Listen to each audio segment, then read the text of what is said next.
Here you have it, IRS2GO app. So super quick overview what you can expect from this app. So this app is self-explanatory. It's very minimalistic kind of. It doesn't have all the advanced features.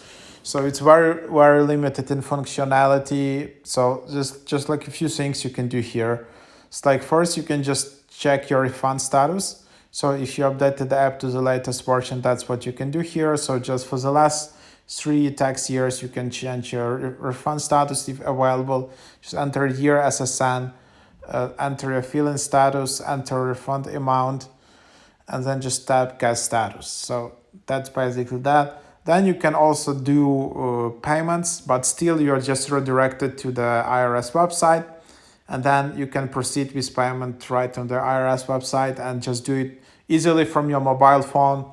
Yeah, maybe it's just more convenient for you if these are not some huge amounts. Just, you can quickly do it from the app.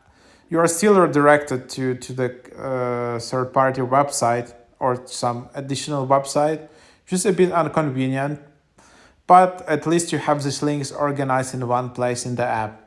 Then this app also offers you links to some free tax help and advice, especially if you're making 60,000 or less, or you speak limited English or some other things. You can easily find some volunteering services or find some tax aides, tax volunteers who can help you out, and you just can do your research from this app. Then you can always connect.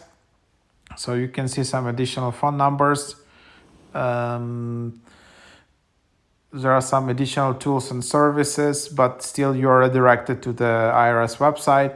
Hopefully, maybe in future they will have these tools right in the app, so it's even more convenient. Also here you can find some IRS local offices available.